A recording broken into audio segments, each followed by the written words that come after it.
ഞെട്ടിക്കുന്ന പേരുണ്ടെങ്കിലും ഒരു ടെഡി ബെയറിനെ പോലെ നിഷ്കളങ്കമായിട്ടുള്ള മുഖവും രൂപവുമുള്ള ഒരു മൃഗമാണല്ലോ ഇത്. കറുപ്പും വെളുപ്പും കലർന്ന വിചിത്രമായിട്ടുള്ള ഒരു ഉടുപ്പിട്ടതുപോലെയുള്ള ശരീരം, കാണുമ്പോൾ തന്നെ ഓമനിക്കാൻ തോന്നുന്ന ശാന്തപ്രകൃതം. അതെ, ലോകമെങ്ങും കോടിക്കണക്കിന് ആരാധകരുള്ള എല്ലാവർക്കും ഇഷ്ടമുള്ള ഒരു മൃഗമാണ് ജയന്റ് പാണ്ട. ഭീകരന്മാരായിട്ടുള്ള കരടികളുടെ കൂട്ടത്തിൽപ്പെട്ടവർ തന്നെയാണ് ഇവരും. എന്നാൽ ഈ കാണുന്ന ശാന്തതയ്ക്ക് പിറകിൽ ശാസ്ത്രലോകത്തെ നൂറ്റാണ്ടുകൾ കുഴപ്പിച്ച ചില നിഗൂഢതകളുണ്ട്. ജീവശാസ്ത്രപരമായി ഒരു പൂർണ്ണ മാംസബുക്കായ കാർണിവോറായിട്ടുള്ള ഒരു മൃഗം എങ്ങനെയാണ് വെറും ഒരു സസ്യാഹാരി മാത്രമായി മാറിയത്? സിംഹങ്ങളുടെയും ഹൈനകളുടെയും അതേ ശക്തിയുള്ള താടിയലുകളുള്ള ബൈറ്റ് ഫോഴ്സ് ഉള്ള ഈ ജീവി എന്തിനാണ് മുളങ്കമ്പുകൾ മാത്രം കടിച്ചു തിന്ന് ജീവിക്കുന്നത്? ചൈനയിൽ മാത്രം ഇപ്പോഴുള്ള ഈ വിചിത്ര ജീവിയുടെ ജീവിതം, വംശനാശത്തിന്റെ വക്കിൽ നിന്നുള്ള തിരിച്ചുവരവ്, കൗതുകങ്ങൾ നിറഞ്ഞ ഏറെ കാര്യങ്ങൾ അറിയാം. സ്വാഗതം. ആയിരക്കണക്കിന് വർഷങ്ങളായി ചൈനക്കാർക്ക് ഈ ജീവിയെ നന്നായി അറിയാമെങ്കിലും പാശ്ചാത്യ ലോകം ഇവരെ തിരിച്ചറിയുന്നത് വെറും 1.5 നൂറ്റാണ്ട് മുൻപ് മാത്രമാണ്. 1869 ഫ്രഞ്ച് മിഷണറിയും പ്രകൃതിശാസ്ത്രജ്ഞനുമായ ഫാദർ അർമാൻഡ് ഡേവിഡാണ് പാണ്ടയെ ആദ്യമായിട്ട് ആധുനിക ലോകത്തിന് പരിചയപ്പെടുത്തുന്നത്. ചൈനയിലെ സിച്ചുവാൻ പ്രദേശത്ത് വെച്ച് പരിചയപ്പെട്ട ഒരു വേട്ടക്കാരന്റെ കയ്യിലുള്ള കറുപ്പും വെളുപ്പും കലർന്ന വിചിത്രമായിട്ടുള്ള ഒരു തോലാണ് അദ്ദേഹത്തിന്റെ ശ്രദ്ധയെ ആകർഷിച്ചത്. അദ്ദേഹം അത് ഒരു പുതിയ ജീവിയാണ് നന്നേ തിരിച്ചറിഞ്ഞു. അതിന് അദ്ദേഹം ഊസസ് മെലനോലൂക്കസ് എന്ന് താൽക്കാലികമായി പേരുമിട്ടു. കറുപ്പും വെളുപ്പും കലർന്ന കരടി എന്ന അർത്ഥത്തിൽ. പിന്നീട് പാരീസിലെ നാച്ചുറൽ ഹിസ്റ്ററി മ്യൂസിയത്തിലെ ശാസ്ത്രജ്ഞനായ അൽഫോൻസ് മിൽഡെ എഡ്വേർഡ്സ് ആണ് ഇതിന്റെ പല്ലുകളും താടിയലിന്റെ രൂപവും ഒക്കെ പഠിച്ച ശേഷം ഇത് കരടിയല്ലെന്നും റെഡ് പാണ്ടയുമായിട്ടാണ് ഇതിന് കൂടുതൽ സാമ്യമെന്നും വാദിച്ചു. അങ്ങനെയാണ് ഇതിന് വലിപ്പം കൂടിയ ഒരു പാണ്ട അല്ലെങ്കിൽ ഭീമൻ പാണ്ട എന്ന പേര് വന്നത്.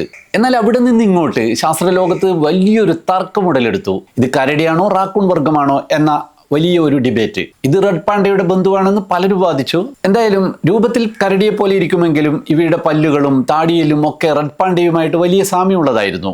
ഇവ രണ്ടുപേരുടെയും തീറ്റ മുളയും മുളയുടെ തണ്ടുകളും തന്നെയാണ് താനും. എന്തായാലും അവസാനം 1985 മോളിക്കുലാർ പഠനങ്ങൾ, DNA പഠനങ്ങളൊക്കെ വന്നതോടുകൂടി ആ തർക്കത്തിന് ഒരു അവസാനം ഉണ്ടായി. പാണ്ടകൾ യഥാർത്ഥത്തിൽ യൂർസിഡെ എന്ന വിഭാഗത്തിൽ, കരടികളുടെ വിഭാഗത്തിൽ തന്നെയാണ് പെടുക. റെഡ് പാണ്ടയുമായിട്ട് ഇവർക്ക് ജനിതകപരമായിട്ടുള്ള ബന്ധമൊന്നുമില്ല എന്നും.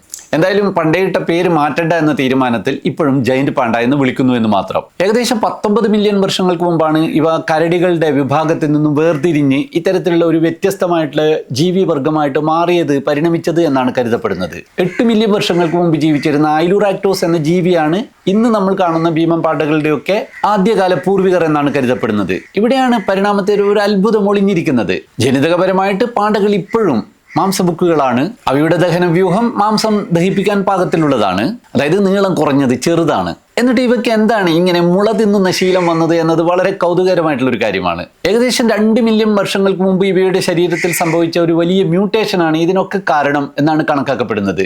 TS1R1 എന്ന ഒരു ജീനിന് കാര്യമായിട്ടുള്ള ഒരു ജനിതക വ്യതിയാനം, മ്യൂട്ടേഷൻ സംഭവിച്ചു. ഇതോടെ ഇവയ്ക്ക് മാംസത്തിന്റെ രുചി അറിയാനുള്ള കഴിവ് നഷ്ടപ്പെട്ടു. അതായത് ഉമാമി ടേസ്റ്റ് ഇല്ലാതായി. അതോടെ അവർക്ക് മാംസത്തോടുള്ള താല്പര്യം ഇല്ലാതെയുമായി. അക്കാലത്ത് ചൈനീസ് മലനിരകളിൽ സമൃദ്ധമായിരുന്ന മുളകളെ ഇവ പ്രധാന ഭക്ഷണമാക്കാൻ തുടങ്ങിയത് അങ്ങനെയാവും. അതായത് ഇപ്പോഴും ടാക്സോണിമിക്കലി, വർഗശാസ്ത്രപരമായി കാർണിവോർ, മാംസാഹാരികളുടെ കൂട്ടത്തിൽ തന്നെയാണ് ജയന്റ് പാണ്ടകൾ. എന്നാൽ ഇവയുടെ ആഹാരത്തിന്റെ 99% വെറും മുളയുടെ ഇലകൾ, അവയുടെ ഷൂട്ട് ഒക്കെ മാത്രമാണ്. ഈ മുളയുടെ ഇലകളിൽ നിന്നും ഷൂട്ടിൽ നിന്നും ഒക്കെ വളരെ കുറഞ്ഞ ഊർജവും പ്രോട്ടീനും മാത്രമേ ഇവർക്ക് ലഭിക്കൂ. മുളയുടെ ഷൂട്ടുകളിൽ ഒരു 30% ഒക്കെ സ്റ്റാർച്ച് ഉണ്ടാവും. അതുകൊണ്ടാണ് ഏറ്റവും പ്രധാനമായിട്ട് അത്തരത്തിലുള്ള ഷൂട്ടുകൾ തന്നെ ഭക്ഷിക്കാൻ വേണ്ടിയിട്ട് ഇവർ ശ്രമിക്കുന്നത്. എങ്കിലും ബാക്കിയുള്ള ഇലകളും തണ്ടുകളും ഒന്നും ഇവർക്ക് ദഹിപ്പിക്കാൻ പറ്റില്ല. അത് മുഴുവനും മലത്തിലൂടെ പുറത്തേക്ക് പോകും. അതായത് കഴിച്ചതിൻ്റെ 17% മാത്രമാണ് ഇവർക്ക് ദഹിപ്പിക്കാൻ പറ്റുക. അതുകൊണ്ട് കൂടിയ അളവ് ഭക്ഷണം ഇവർക്ക് കഴിച്ചുകൊണ്ടേയിരിക്കണം, നമ്മുടെ ആനകളെയൊക്കെ പോലെ. ഇനി മുള മാത്രം തിന്ന് ജീവിക്കുക എന്നുള്ളത് അത്ര എളുപ്പമുള്ള കാര്യവുമല്ല. അതിന് പറ്റും വിധമുള്ള മാറ്റങ്ങൾ, മ്യൂട്ടേഷനുകൾ വന്നവ മാത്രം അന്ന് ബാക്കിയായി. അതാണല്ലോ പരിണാമം. ഇവയുടെ ശരീരത്തിൽ വന്ന അത്തരം മാറ്റങ്ങളിൽ ഏറ്റവും പ്രധാനപ്പെട്ട ഒന്ന് അവയുടെ 6ാം വിരലാണ്. ഇവയുടെ കപട തള്ളവിരൽ, അതായത് സൂഡോ തമ്പ്. ഇവരുടെ കൈപ്പത്തിയിൽ ശരിക്കും 5 വിരലുകൾ മാത്രമേ ഉള്ളൂ. പക്ഷേ എങ്കിലും ഒരു പുതിയൊരു വിരൽ, ഒരു നമ്മുടെയൊക്കെ തള്ളവിരൽ പോലെ ഒരു 6ാം വിരൽ കൂടി ഇവർക്കുണ്ട്. അത് നമ്മുടെ വിരൽ പോലെയുള്ള ഒരു വിരലല്ല. കൈത്തണ്ടയിൽ ഒരു അസ്ഥി, സെസമോയിഡ് ബോൺ, വളർന്നു വന്ന് നീണ്ടു വന്ന് വിരലിന്റെ രൂപം പ്രാപിച്ചതാണ്. നമ്മളൊക്കെ നമ്മുടെ കൈകൊണ്ട് പേന പിടിക്കുന്നത് പോലെ വളരെ കൃത്യതയോടെ മുളങ്കമ്പുകൾ പിടിക്കാനും അതിന്റെ തൊലി ഉരിഞ്ഞു കളയാനും ഒക്കെ ഈ കവട വിരൽ കൊണ്ട് ഇവർക്ക് പറ്റും. അതായത് ഇവരുടെ 6ാം എല്ലുവിരലാണ് ഇവരെ ഭക്ഷണം തേടാനും മുള തിന്നാനും പ്രാപ്തരാക്കിയത്, ഇവരെ ബാക്കിയാക്കിയത്. അതായത് ഇങ്ങനെയുള്ള ഒരു എല്ല് വളർന്നവരുടെ പിന്മുറക്കാർ ബാക്കിയായി പരിണമിച്ച് ഇപ്പോഴുള്ള പാണ്ടകളായി മാറി. അതില്ലാതെ മുള ഇങ്ങനെ വേർതിരിച്ചെടുത്ത് കഴിക്കാൻ പറ്റാതെ ആവുകയും അതേസമയം മാംസത്തിന്റെ മണം പോലും അറിയാൻ പറ്റാതാവുകയും ചെയ്തതോടുകൂടി പട്ടിണി കിടന്ന് ചത്തു തീർന്നിരിക്കാം. ഒരു മാംസബുക്കിന്റെ ദഹന വ്യവസ്ഥ ഉണ്ടായിട്ടും ഇവരെങ്ങനെയാണ് ഈ സെല്ലുലോസ് ദഹിപ്പിക്കുന്നത് എന്നത് ഒരു കൗതുകകരമായിട്ടുള്ള കാര്യമാണ്. അതിനിവരെ സഹായിക്കുന്നത് ഇവരുടെ ഉള്ളിലുള്ള ക്ലോസ്ട്രീഡിയം വിഭാഗത്തിലുള്ള ബാക്ടീരിയകളാണ്. ചില മുളകളുടെയൊക്കെ ഇലകളിൽ നേരിയ തോതിൽ സയനൈഡ് അടങ്ങിയിട്ടുണ്ടാവും. അത് കൂടുതൽ കഴിച്ചാൽ സയനൈഡ് പോയ്സണിങ് കൊണ്ട് അവ മരിച്ചു പോകേണ്ടതാണ്. എന്നാൽ പാണ്ടകളുടെ ആമാശയത്തിലെയും കുടലിലെയും പ്രത്യേകതരം ബാക്ടീരിയകളാണ് ഗട്ടും മൈക്രോബയോമാണ് ഇവരെ ആ അപകടത്തിൽ നിന്നും രക്ഷിക്കുന്നത്. അവയ്ക്ക് ഈ വിഷാംശത്തെ നിർവീര്യമാക്കാൻ പറ്റും. ശരിക്കും ഒരു കരടിയുടെ ശരീരാകൃതി തന്നെയാണ് നമ്മുടെ ജയന്റ് പാണ്ടകൾക്കുമുള്ളത്. നമ്മുടെ നാട്ടിലുള്ള സ്ലോത്ത് ബെയറുകൾ, തേൻ കരടികളെ കുറിച്ചിട്ടുള്ള വിശദമായിട്ടുള്ള വീഡിയോ നമ്മുടെ ചാനലിൽ മുന്നേ ചെയ്തിട്ടുണ്ട്. അത് കാണാത്തവർ ദയവായിട്ട് കാണുക. അതിൻ്റെ ലിങ്ക് ഡിസ്ക്രിപ്ഷനിൽ കൊടുക്കാം. കരടി വർഗ്ഗക്കാരിൽ ഏറ്റവും ശക്തമായിട്ടുള്ള ബൈറ്റ് ഫോഴ്സ് ഉള്ളത് ഇവർക്കാണ്. 117.5 കിലോഗ്രാം ഭാരമുള്ള ഒരു ജയന്റ് പാണ്ടയുടെ ബൈറ്റ് ഫോഴ്സ് അളന്നിട്ടുണ്ട്. അത് 1298 ന്യൂട്ടൺ ആയിരുന്നു. ജയന്റ് പാണ്ടകളെ കണ്ടാൽ എല്ലാവർക്കും പെട്ടെന്ന് തന്നെ തിരിച്ചറിയാൻ പറ്റും.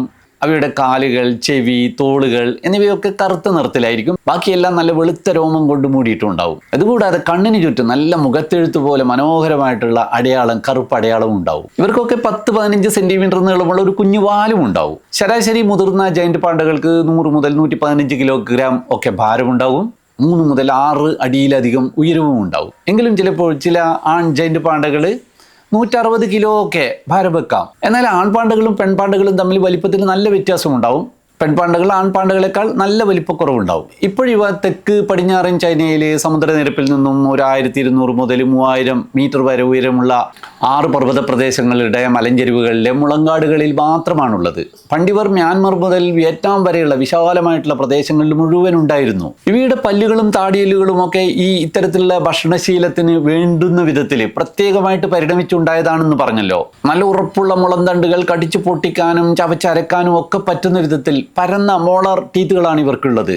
കൂടാതെ അതിന് സഹായിക്കുന്ന വിധത്തിലുള്ള ശക്തമായിട്ടുള്ള പേശികളുമാണ് മുഖത്തുള്ളത്. അതുകൊണ്ടാണ് ഇവരുടെ മുഖം ഇങ്ങനെ മനോഹരമായിട്ട് വട്ടത്തിലൊക്കെ ആയിട്ട് മാറിയത്. ഇവരുടെ ശരീരത്തിലെ ഈ കറുപ്പും വെളുപ്പും പാറ്റേണിനും കൃത്യമായിട്ടുള്ള ഒരു ചില കാരണങ്ങളുണ്ട്. ഓരോരോ കാലത്തും അവർക്ക് ഒളിഞ്ഞിരിക്കാൻ സഹായിക്കുന്ന വിധത്തിലാണ് ഈ നിറങ്ങൾ. മഞ്ഞുകാലത്ത് മഞ്ഞിൽ നിന്നും ഇവരെ പെട്ടെന്നൊന്നും ഈ വെളുത്ത കളറുള്ളതുകൊണ്ട് തിരിച്ചറിയാൻ പറ്റില്ല. അതുപോലെ ഈ കറുത്ത ഭാഗം കാടുകളിൽ നിഴലുകളിലോടൊക്കെ ചേർന്നുകൊണ്ട് ഒളിച്ചു നിൽക്കാൻ കാമഫ്ലാജിന് ഇവരെ സഹായിക്കും. ഈ കണ്ണിന് ചുറ്റുമുള്ള ഈ കറുത്ത അടയാളം എന്തിനായിരിക്കും ഇവരെ സഹായിക്കുന്നത് എന്നതിനെ പറ്റിയിട്ട് ചില ഡിസ്കഷനുകളുണ്ട്. വെട്ടിത്തിളങ്ങുന്ന മഞ്ഞിൽ ഇവരുടെ പ്രകാശം കണ്ണിലടിക്കുന്നത് കുറക്കാൻ വേണ്ടിയിട്ടായിരിക്കും അത് സഹായിക്കുന്നത് എന്ന് പറയുന്നുണ്ട്. അതല്ല, ഇവരെ ഈ കറുത്ത അടയാളമാണ് പരസ്പരം തിരിച്ചറിയാൻ സഹായിക്കുന്നത് എന്നും പറയുന്നുണ്ട്. അതായത് ഇവരുടെ ഐഡന്റിറ്റി മാർക്കാണ് ഈ കണ്ണിന് ചുറ്റുമുള്ള പ്രത്യേക അടയാളങ്ങൾ. അത് നോക്കിയാണ് മറ്റു പാണ്ടകൾ അതാരാണെന്നൊക്കെ തിരിച്ചറിയുന്നത്. ഐലൂറോപോഡ മെലാനോലൂക്ക എന്നാണ് ഇവർക്ക് ശാസ്ത്രനാമം നൽകിയിരിക്കുന്നത്. ഇവയെ 2 സബ്സ്പീഷീസുകളായിട്ടും വിഭജിച്ചിട്ടുണ്ട്. ഐലൂറോപോഡ മെലാനോലൂക്ക എന്ന ഒന്നും ഐലൂറോപോഡ മെലാനോലൂക്ക ക്വിലിൻജെൻസിസ് എന്ന വേറൊരു ഇനവും.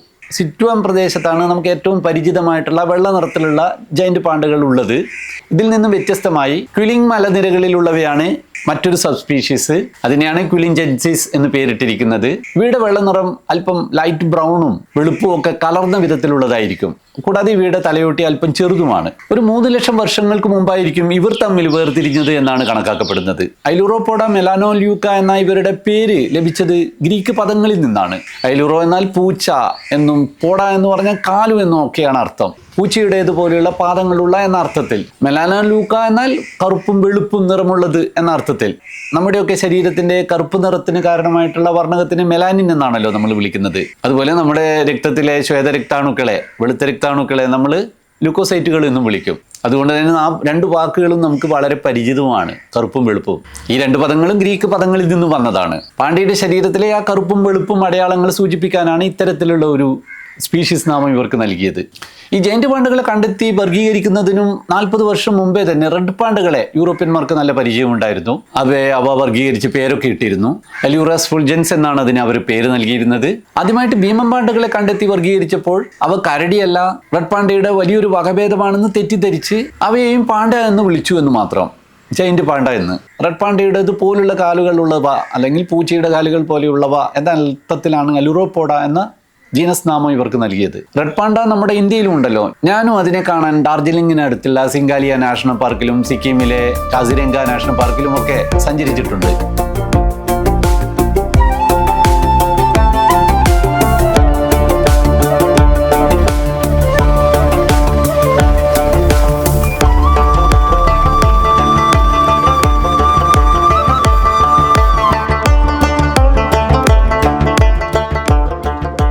നേപ്പാളി ഭാഷയിലെ പജ അല്ലെങ്കിൽ പഞ്ച എന്നൊക്കെ അർത്ഥം വരുന്ന വാക്കിൽ നിന്നാവും ഈ പാണ്ട എന്ന പേര് വന്നത്. അതായത് ഈ റെഡ് പാണ്ടകളുടെ 6ാം എല്ലുവിരലിനെ സൂചിപ്പിക്കാൻ വേണ്ടിയിട്ട് ഉപയോഗിച്ച വാക്കായിരുന്നു അത്.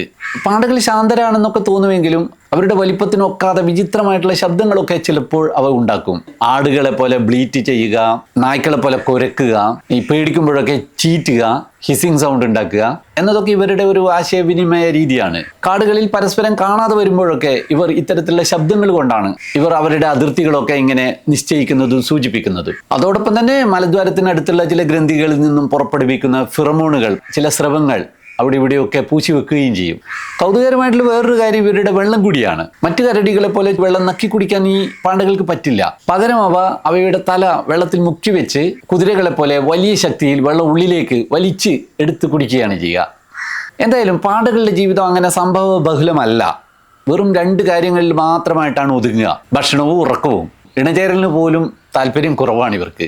ഇത്തരത്തിലുള്ള ഒരു ശാന്ത സ്വഭാവവും മടിയൻ സ്വഭാവത്തിനും ഒക്കെ കാരണം ഊർജ്ജ നഷ്ടം കുറക്കുക എന്നുള്ളതാണ്. ഈ മുളന്തണ്ടിൽ നിന്നും കിട്ടുന്ന കുറച്ച് സ്റ്റാർച്ചും പ്രോട്ടീനും മാത്രമേ അവർക്കുള്ളൂ. കൊഴുപ്പായി സൂക്ഷിച്ചു വെക്കാൻ ഒന്നുമില്ല. അതായത് ഒരു ജൈന്റ് പാണ്ടയെ സംബന്ധിച്ചിടത്തോളം അന്നന്നത്തേക്ക് ആവശ്യമായ, ശരീരത്തിന് ആവശ്യമായിട്ടുള്ള ഊർജ്ജം ലഭിക്കാൻ ഒരു പാണ്ട ഒരു ദിവസം 12 മുതൽ 38 കിലോയോളം മുള തിന്നണം. അതിനു വേണ്ടിയിട്ട് 12 മുതൽ 16 മണിക്കൂറോളം അധ്വാനിക്കുകയും വേണം. പിന്നെയുള്ള സമയം മുഴുവൻ ഉറങ്ങും. ഈ ശരീരത്തിൽ എങ്ങനെയൊക്കെയോ കിട്ടിയ ഊർജ്ജം നഷ്ടപ്പെടാതിരിക്കാൻ വേണ്ടിയിട്ടുള്ളതാണ് ആ വിശ്രമം. ഓടലും ചാടലും കുത്തിമറിയലും ഒക്കെ വളരെ പരിമിതമായിരിക്കും. കാഴ്ചയിൽ ഇത്ര മടിയന്മാരൊക്കെ ആണെങ്കിലും വേണമെങ്കിൽ ഇവർക്ക് മരം കയറാനും നീന്താനും ഒക്കെ പറ്റുകയും ചെയ്യും. എല്ലാം നിയന്ത്രിക്കുന്നതാണ്. അതുപോലെ ഹിമക്കരടികളെയൊക്കെ പോലെ മഞ്ഞുകാലത്ത് ശിശിരനിദ്ര, ഹൈബർനേഷൻ ഒന്നും ഇവർക്കില്ല. അതിന് കാരണം ദീർഘമായിട്ടുള്ള മഞ്ഞുകാലം മുഴുവൻ അവരുടെ ശരീരത്തിൻ്റെ ഉപാപചയ പ്രവർത്തനങ്ങൾക്ക് വേണ്ടത്ര ഊർജ്ജം നൽകാൻ വേണ്ട കൊഴുപ്പ് മുൻകൂട്ടി ശേഖരിച്ച് വെക്കാനൊന്നും ഇവർക്ക് പറ്റില്ല. ഈ മുളയിൽ നിന്ന് എന്ത് കിട്ടാനാണ്? അതിനാൽ തന്നെ മഞ്ഞുകാലമാകുമ്പോൾ ഇവർ ആ മഞ്ഞ് പ്രദേശത്ത് നിന്നും പതുക്കെ പതുക്കെ താഴോട്ട് വരും. മഞ്ഞ് കുറഞ്ഞ പ്രദേശത്ത് എങ്ങനെയെങ്കിലും ജീവിക്കും. ഏറ്റവും കൗതുകരമായിട്ടുള്ള വേറൊരു കാര്യം, ഇവ ഇത്രയധികം മുളയൊക്കെ വെട്ടി വിഴുങ്ങിയാലും അതിൻ്റെ 17% മാത്രമേ ദഹിക്കൂ എന്ന് പറഞ്ഞല്ലോ. ഇത്രയധികം തിന്നത് മുഴുവൻ അവർക്ക് വിസർജിക്കുകയും വേണമല്ലോ. അതിനാൽ തന്നെ ഒരു ദിവസം 40 തവണയൊക്കെയാണ് ഒരു ജൈന്റ് പാണ്ട മലവിസർജനം നടത്തുക.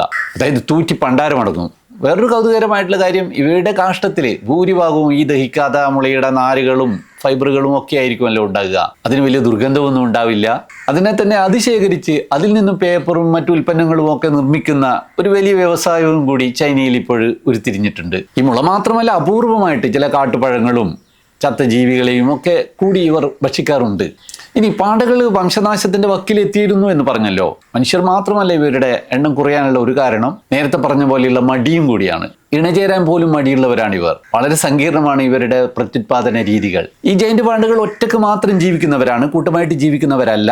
വർഷത്തിൽ ആകെ 24 മുതൽ 72 മണിക്കൂർ വരെ സമയം മാത്രമാണ്, അതായത് 2-3 ദിവസം മാത്രമേ പെൺപാണ്ടകൾ ഗർഭധാരണത്തിന് തയ്യാറാവൂ, ഇണചേരാൻ തയ്യാറാകൂ. ബാക്കി സമയം മുഴുവൻ തീറ്റയാണ്. ഈ ചുരുങ്ങിയ സമയത്തിനുള്ളിൽ ഇണയെ കണ്ടെത്തുക എന്നത് ആണിനും പെണ്ണിനും ഈ കാടുകളിൽ വളരെ പ്രയാസമുള്ള കാര്യമാണ്. ഇനി എങ്ങനെയെങ്കിലും ഇങ്ങനെ ഗർഭധാരണം നടന്നാൽ തന്നെ, എങ്ങനെ ഒരു കുഞ്ഞിനെ പ്രസവിച്ചാൽ തന്നെ ആ കുഞ്ഞിനെ കണ്ടാൽ അമ്പരന്ന് പോകും. ഒരു പാണ്ടക്കുഞ്ഞാണെന്ന് ആരും പറയില്ല. പിങ്ക് നിറമുള്ള ഒരു എലിയുടെ വലിപ്പം മാത്രമുള്ള, രോമം കുത്താതെ പല്ല് മുളക്കാതെ ഒരു ജൈന്റ് പാണ്ടക്കുഞ്ഞ്. ആ സമയത്ത് ആ കുഞ്ഞിന് 100 ഗ്രാമിനടുത്ത് വരെ മാത്രമായിരിക്കും ഭാരം. അമ്മപ്പാണ്ടിയുടെ ഭാരത്തിന്റെ 900-ൽ 1 ഉഷ്ണരക്തജീവികളിൽ പ്ലാസന്റിയുള്ള സസ്തനികളുടെ കൂട്ടത്തിലൊക്കെ അമ്മയുടെ വലിപ്പമായിട്ട് താരതമ്യം ചെയ്യുമ്പോൾ ഏറ്റവും ചെറിയ കുഞ്ഞിന് ജന്മം നൽകുന്നത് പാണ്ടകളാണ്. എന്നാൽ പലപ്പോഴും പാണ്ടകൾക്ക് ഇരട്ട കുഞ്ഞുങ്ങളുണ്ടാവും. പകുതി അങ്ങനെ ഇരട്ട കുഞ്ഞുങ്ങളായിരിക്കും. എന്നാൽ ഈ 2 കുഞ്ഞുങ്ങളെയും വളർത്താൻ മാത്രമുള്ള മുലപ്പാല് ഉണ്ടാക്കാൻ ഈ അമ്മ വളരെ കഷ്ടപ്പെടണം. ഈ മുള മാത്രം തിന്ന് അതിൽ നിന്നും ഈ മുലപ്പാൽ ഉണ്ടാക്കാനൊന്നും അതിന് പറ്റില്ല. അതുകൊണ്ട് തന്നെ അമ്മ പാണ്ട ആ ഇരട്ടകളിൽ ഉഷാറുള്ള ഒരു കുഞ്ഞിന് മാത്രമേ മുലപ്പാൽ കൊടുക്കൂ. മറ്റതിനെ പട്ടി നിന്നിട്ട് കൊല്ലും അല്ലെങ്കിൽ ചാവാൻ വിടും. ഈ കുഞ്ഞിനെ അമ്മ മാത്രമാണ് പോറ്റുന്നത്.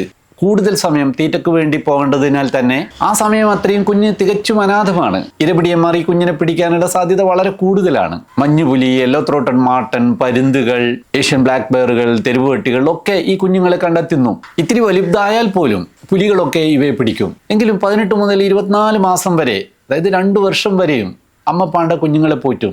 ഇതുവരെയായിട്ട് റിപ്പോർട്ട് ചെയ്തതിൽ ഏറ്റവും കൂടുതൽ കാലം 38 വർഷം ജീവിച്ച ഒരു പാണ്ടയുണ്ട്. അതായത് പാണ്ടകൾക്ക് നല്ല ആയുസ്സുണ്ട്. പൊതുവെ മടിയന്മാരായിട്ടുള്ള ഈ പാണ്ടകൾക്ക് മൃഗശാലകളിലായാലും ഇണചേരാൻ വലിയ മടിയാണ്. ലാക്ക് ഓഫ് ലിബിഡോ എന്ന് പറയാം. കൃത്രിമമായിട്ട് ഇവരുടെ എണ്ണം കൂട്ടാൻ, ഇവരെ എങ്ങനെയെങ്കിലും ഒന്ന് ഇണചേർക്കാൻ ശാസ്ത്രജ്ഞർ പല വിചിത്ര വഴികളും പിന്തുടർന്നിട്ടുണ്ട്. അതിലേറ്റവും കൗതുകരമായിട്ടുള്ളത് പാണ്ടകൾ ഇണചേരുന്ന വീഡിയോകൾ ഇവരെ കാണിച്ചു കൊടുക്കുക എന്നുള്ളതായിരുന്നു. പാണ്ട പോർണോഗ്രാഫി എന്ന് വേണമെങ്കിൽ അതിനെ വിളിക്കാം. അതുകൂടാതെ വയാഗ്ര പോലുള്ള മരുന്നുകൾ ഈ പാണ്ടകൾക്ക് നൽകി നോക്കി. എന്നാൽ ഇതൊന്നും കൊണ്ട് വലിയ വിജയമുണ്ടായില്ല. അവരുടെ മടി അങ്ങനെ തന്നെ നിലനിന്നു. പിന്നീടാണ് ശാസ്ത്രജ്ഞർ മനസ്സിലാക്കിയത് ഇവർക്ക് ഇണചേരാൻ ഇവരുടെ ഫിറമോൺ ഗന്ധങ്ങൾ ആവശ്യമാണ് എന്ന്. അതിനു വേണ്ടിയിട്ട് തന്നെ മൃഗശാലകളുടെ കൂടുകളിൽ, കമ്പികളിലും ഒക്കെ പാണ്ടകളുടെ മൂത്രം പരസ്പരം മാറ്റിവെച്ചും ഈ ഗന്ധം തിരിച്ചറിയാൻ അനുവദിച്ചും ഒക്കെ പല പരീക്ഷണങ്ങൾ നടത്തി നോക്കി. അങ്ങനെയൊക്കെയാണ് അല്പമെങ്കിലും ഇവയുടെ ജനനനിരക്ക് ഒന്ന് കൂട്ടാൻ പറ്റിയത്. എങ്കിലും ആർട്ടിഫിഷ്യൽ ഇൻസെമിനേഷൻ, കൃത്രിമ ബീജധാരണം തന്നെയായിരുന്നു കാര്യമായി മൃഗശാലകളിൽ പലപ്പോഴും ഉപയോഗിച്ചിരുന്നത്. ചൈനയിലെ ചെങ്ഡു പാണ്ടാബേസ് പോലെയുള്ള കേന്ദ്രങ്ങളിൽ ജീവിക്കുന്ന പാണ്ടക്കുട്ടികളെ മനുഷ്യരുമായിട്ട് സമ്പർക്കമേ ഇല്ലാതെയാണ് വളർത്തുന്നത്.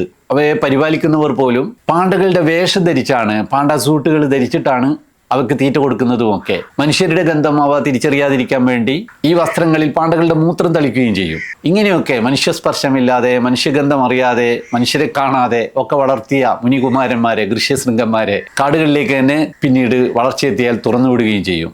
നമ്മൾ പലപ്പോഴും കേൾക്കുന്ന മറ്റൊരു പേരാണ് റെഡ് പാണ്ട. ഈ പേരിലെ ഈ പാണ്ട ഒരുപോലെയുള്ളൂ. റെഡ് പാണ്ടയും ജൈന്റ് പാണ്ടയും തമ്മിൽ ഒരു ബന്ധവുമില്ല. നേരത്തെ ഞാൻ പറഞ്ഞല്ലോ, ജൈന്റ് പാണ്ടകൾ കരടി വിഭാഗത്തിലാണ്, ഉർസുഡേ എന്ന വിഭാഗത്തിലാണ് പെടുക. റെഡ് പാണ്ടകൾ അലുറുഡേ എന്ന തികച്ചും തനതായ മറ്റൊരു കുടുംബത്തിൽപ്പെട്ടവരാണ്. റെഡ് പാണ്ടകൾ വളരെ ചെറുതാണ്, ഒരു പൂച്ചയുടെ വലിപ്പം മാത്രമേ അവർക്ക് ഉണ്ടാവൂ. എന്നാൽ ഇവർ രണ്ടുപേരും ചൈനയിലെയും ഹിമാലയത്തിലെയും ഒക്കെ മലമ്പ്രദേശങ്ങളിലെ മുള തിന്നാണ് ജീവിക്കുന്നത്. കൂടാതെ ഏറ്റവും അത്ഭുതകരമായിട്ടുള്ള കാര്യം, ഇവർ രണ്ടും 2 വിഭാഗത്തിൽപ്പെട്ട ജീവികളാണെങ്കിലും ജൈന്റ് പാണ്ടകൾക്കും റെഡ് പാണ്ടകൾക്കും അവയുടെ മുൻകൈകളിൽ മുള പിടിക്കുന്നതിനും അവ ഒടിക്കുന്നതിനും ഒക്കെ സഹായിക്കുന്ന വിധത്തിലുള്ള 6ാം വിരലുണ്ട്. എല്ലുകൊണ്ടുള്ള 6ാം വിരൽ. പരിണാമപരമായിട്ട് ഒരേ ഭക്ഷണം കഴിക്കാൻ വേണ്ടി 2 വ്യത്യസ്ത കുടുംബങ്ങളിലെ ജീവികൾ ഒരേപോലെയുള്ള അവയവം ഇങ്ങനെ വികസിച്ച ഈ പ്രതിഭാസത്തിന് കൺവെർജന്റ് എവല്യൂഷൻ എന്നാണ് പറയുക. ചൈനീസ് സംസ്കാരത്തിൽ പാണ്ടകൾക്ക് വലിയൊരു സ്ഥാനമുണ്ട്. പുരാതന ചൈനീസ് തത്വചിന്തയായ യിൻ ആൻഡ് യാങ്ങിന്റെ പ്രതീകമായാണ് ഇതിന്റെ കറുപ്പും വെളുപ്പും നിറങ്ങളെ അവർ കണ്ടത്. പ്രകൃതിയിലെ വിചിത്ര ഊർജങ്ങളുടെ സന്തുലിതാവസ്ഥയാണത്രേ ഇത് സൂചിപ്പിക്കുന്നത്. പുരാതന ചൈനീസ് സാഹിത്യത്തിൽ സൗയു എന്നൊരു പുണ്യജീവിയെ കുറിച്ച് പറയുന്നുണ്ട്. കറുപ്പും വെളുപ്പും നിറമുള്ള, മറ്റു ജീവികളെ ഉപദ്രവിക്കാത്ത, പച്ചപ്പുല്ല് മാത്രം തിന്നുന്ന ഒരു കടുവയായിട്ടാണ് ഇതിനെ വിവരിച്ചിരിക്കുന്നത്. ചരിത്രകാരന്മാരുടെ അഭിപ്രായത്തിൽ ഇത് ജൈന്റ് പാണ്ടയെ ആയിരിക്കും ഉദ്ദേശിച്ചിരിക്കുന്നത് എന്നാണ് കണക്കാക്കപ്പെടുന്നത്. യുദ്ധകാലത്ത് സയ്യൂവിന്റെ ചിത്രമുള്ള കൊടി ഉയർത്തിയാൽ അതിനർത്ഥം യുദ്ധം നിർത്തുന്നു, ഇനി സമാധാനം എന്നായിരുന്നു. പടിഞ്ഞാറൻ ഹാൻ രാജവംശത്തിന്റെ കാലത്ത് ചക്രവർത്തിമാരുടെ കൊട്ടാരത്തിലെ തോട്ടങ്ങളിൽ പാണ്ടകളെ വളർത്തിയതായിട്ട് രേഖകളുണ്ട്. ഇവയുടെ വിചിത്രമായിട്ടുള്ള രൂപം കാരണം ഇവയ്ക്ക് രോഗങ്ങളെയും ദുർഭൂതങ്ങളെയും ഒക്കെ അകറ്റി നിർത്താനുള്ള ശക്തിയുണ്ട് എന്നായിരുന്നു അവർ വിശ്വസിച്ചിരുന്നത്. ആധുനിക കാലത്തെ രാഷ്ട്രീയത്തിലും പാണ്ടകൾ വലിയ പങ്ക് വഹിച്ചിട്ടുണ്ട്. അതിനെയാണ് പാണ്ട ഡിപ്ലോമസി എന്ന് വിളിക്കുന്നത്. രാജ്യങ്ങൾ തമ്മിലുള്ള നയതന്ത്ര ബന്ധങ്ങൾ വഷളാകുമ്പോൾ അത് പരിഹരിക്കാൻ ചൈന മറ്റു രാജ്യങ്ങൾക്ക് പാണ്ടകളെ സമ്മാനമായി നൽകുന്ന ഒരു പരിപാടി. 1972 American president Richard Nixon China സന്ദർശിച്ചതിന്റെ പിന്നാലെ ചൈന അമേരിക്കക്ക് സമ്മാനമായി 2 പാണ്ടകളെ നൽകി. ലിങ് ലിങ് എന്നും സിങ് സിങ് എന്നും പേരുള്ള 2 പാണ്ടകളെ. ഇരു രാജ്യങ്ങളും തമ്മിലുള്ള അക്കാലത്തുണ്ടായിരുന്ന ശക്തമായിട്ടുള്ള ശീതയുദ്ധത്തിന്റെ മഞ്ഞുരുകാൻ ഈ സമ്മാന കൈമാറ്റം സഹായിച്ചു എന്ന് കരുതപ്പെടുന്നു. തായ്വാനുമായിട്ടുള്ള പ്രശ്നങ്ങൾ പരിഹരിക്കുന്നതിന് വേണ്ടിയിട്ടും ചൈന ഇത്തരത്തിൽ പാണ്ടകളെ സമ്മാനമായി നൽകിയിട്ടുണ്ട്. എന്തായാലും ഇന്ന് ലോകത്തെ എല്ലാ ജൈന്റ് പാണ്ടകളും ചൈനയുടെ സ്വന്തമാണ്. വേറെ ആർക്കും അതിൽ അധികാരമില്ല. മറ്റു രാജ്യങ്ങളിലെ മൃഗശാലകളിലൊക്കെ നമ്മൾ കാണുന്ന ഈ ഭീമൻ പാണ്ടകളെ ചൈന വൻതുകക്ക് വാടകയ്ക്ക് നൽകിയതാണ്. ചെറിയ വാടകയൊന്നല്ല, ഓരോ വർഷവും $1 മില്യൺ വാടകയ്ക്ക് 10 വർഷ കരാറിൽ നൽകിയവയാണ്. കൂടാതെ ആ മൃഗശാലകളിൽ ഈ പാണ്ടകൾ പ്രസവിച്ചാൽ ആ കുഞ്ഞിൻ്റെ അവകാശവും ചൈനക്ക് തന്നെയാണ്. നിലവിൽ ചൈനക്ക് പുറത്ത് വളരെ കുറച്ച് ജൈന്റ് പാണ്ടകൾ മാത്രമേ ഇത്തരത്തിലുള്ള മൃഗശാലകളിലുള്ളൂ. ചൈനയിൽ ഉൾപ്പെടെ ഇപ്പോൾ ഇത്തരത്തിൽ സംരക്ഷണത്തിലുള്ളത് 673 ജൈന്റ് പാണ്ടകളാണ്. കാട്ടിലുള്ളവയടക്കം ഇപ്പോൾ ഭൂമിയിൽ ആകെയുള്ളത് 2708 ജൈന്റ് പാണ്ടകൾ എന്നാണ് കണക്കാക്കപ്പെടുന്നത്. പാണ്ടയെ പറ്റി പറയുമ്പോഴോ ഉടനെ തന്നെ നമ്മുടെ മനസ്സിലേക്ക് ഓടിയെത്തുന്നത് പോ എന്ന കുങ്ഫു പാണ്ടയാണല്ലോ. മടിയനും ഭക്ഷണപ്രിയനുമായ ഒരു സാധാരണ പാണ്ട തൻ്റെ ആത്മവിശ്വാസം കൊണ്ട് ഡ്രാഗൺ വാരിയറായി മാറിയ കഥ പറയുന്ന ആ സിനിമയിലെ കഥാപാത്രം പാണ്ഡകളുടെ മടിയൻ സ്വഭാവത്തെയും അവയ്ക്കുള്ള കരുത്തിനെയും മനോഹരമായിട്ട് ദൃശ്യവൽക്കരിച്ച ഒരു അത്ഭുത സിനിമയാണല്ലോ അത്. എന്തായാലും ഈ സിനിമ പാണ്ഡകൾക്ക് ആഗോളതലത്തിൽ വലിയൊരു ആരാധക വൃന്ദത്തെ നേടിക്കൊടുത്തിട്ടുണ്ട്. ആഗോളതാപനം ചൈനയിലെ മലനിരകളെയും ബാധിച്ചിട്ടുണ്ട്. ഇത് മുളകളുടെ വളർച്ചയെ ദോഷകരമായിട്ട് ബാധിക്കുന്നുണ്ട്. ചിലയിനം മുളകൾ നൂറ്റാണ്ടിൽ ഒരിക്കൽ മാത്രം പൂക്കുകയും പിന്നീട് കൂട്ടത്തോടെ ഉണങ്ങിപ്പോവുകയും ചെയ്യുന്നവയാണ്. അതുകൂടാതെ ജനസംഖ്യാ വർധന മൂലം കാടുകളുടെ തുടർച്ച നഷ്ടപ്പെട്ടിട്ടുണ്ട്. അതിനാൽ തന്നെ ഒരു പ്രദേശത്തെ മുളകൾ ഉണങ്ങിപ്പോയാൽ പാണ്ഡകൾക്ക് അടുത്ത സ്ഥലത്തേക്ക് പോകാൻ പറ്റാതെ പട്ടിണി കിടന്ന് മരിക്കേണ്ടി വരും. എന്തായാലും ലോകത്തിലെ വന്യജീവി സംരക്ഷണത്തിന്റെ ഏറ്റവും വലിയ പ്രതീകമാണ് Panda. 1961 world wild life for nature WWF രൂപീകരിച്ചപ്പോൾ ആദ്യം തന്നെ അതിന്റെ ഔദ്യോഗിക ചിഹ്നമായി തെരഞ്ഞെടുത്തത് ചിച്ചി എന്ന ജയന്റ് പാണ്ടയുടെ രൂപമാണ്. ഭാഷാഭേദമന്യേ ലോകത്തെ ആർക്കും ഒറ്റ നോട്ടത്തിൽ മനസ്സിലാവുന്ന വംശനാശ ഭീഷണി നേരിടുന്ന വന്യജീവി സംരക്ഷണത്തിന്റെ ആഗോള പ്രതീകമായി പാണ്ട ഇതോടെ മാറി. ഒരു കാലത്ത് പല കാരണങ്ങൾ കൊണ്ട് ജയന്റ് പാണ്ടയുടെ എണ്ണം വളരെ കുറഞ്ഞു പോയിരുന്നു. 25 ഇനം മുളസസ്യങ്ങളെയാണ് ജൈന്റ് പാണ്ടകൾ സാധാരണയായിട്ട് ഭക്ഷണമാക്കുക. എങ്കിലും ഏറ്റവും കൂടുതൽ അവ ആശ്രയിക്കുന്നത് അതിലെ 2 ഇനങ്ങളെ മാത്രമാണ്. ഈ മുളയിനങ്ങളുടെ കുറവ് അവർക്ക് വലിയ പ്രതിസന്ധി ഉണ്ടാക്കും. അങ്ങനെ അവ വംശനാശത്തിന്റെ വക്കിലെത്തിയിരുന്നു. എന്നാൽ ചൈനീസ് സർക്കാരിന്റെയും ശാസ്ത്രജ്ഞരുടെയും കഠിന ശ്രമം അവയെ വംശനാശത്തിൽ നിന്നും തടഞ്ഞു എന്ന് പറയാം. 2016 IUCN പാണ്ടകളെ വംശനാശ ഭീഷണി നേരിടുന്നവ എൻഡാഞ്ചേർഡ് എന്ന വിഭാഗത്തിൽ നിന്നും വൾണറബിൾ അപകട സാധ്യതയുള്ള എന്ന വിഭാഗത്തിലേക്ക് മാറ്റി. ഒരു വലിയ കാടിനെ മുഴുവൻ സംരക്ഷിക്കുന്ന അംബ്രല്ല സ്പീഷീസ് കൂടിയാണ് ജൈന്റ് പാണ്ടകൾ. പാണ്ടകളെ സംരക്ഷിക്കുമ്പോൾ ആ വിശാലമായ മുളങ്കാടുകളെ തന്നെ ആശ്രയിക്കുന്ന പലതരത്തിലുള്ള അപൂർവമായിട്ടുള്ള 100 കണക്കിന് ജീവികൾക്കും കൂടി സുരക്ഷിതമായി കഴിയാനുള്ള ഒരിടം ബാക്കിയാക്കുകയാണ്.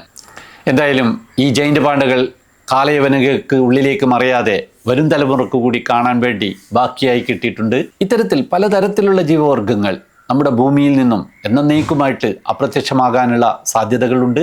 അവയെ സംരക്ഷിക്കാനും തിരിച്ചു പിടിക്കാനുമുള്ള ശ്രമങ്ങൾ കൂടി നമ്മൾ പങ്കാളികളാകണം. ഞാൻ വിജയകുമാർ ബ്ലാത്തൂർ. വളരെ ചെറിയ ജീവികൾ മുതൽ വളരെ വലിയ സസ്തനികൾ വരെയുള്ള നമ്മുടെ ജീവലോകത്തിലെ മറ്റൊരു ജീവിയെ പരിചയപ്പെടുത്തുന്ന പുതിയൊരു വീഡിയോയുമായി ഉടൻ വരാം. അതുവരേക്കും വണക്കം.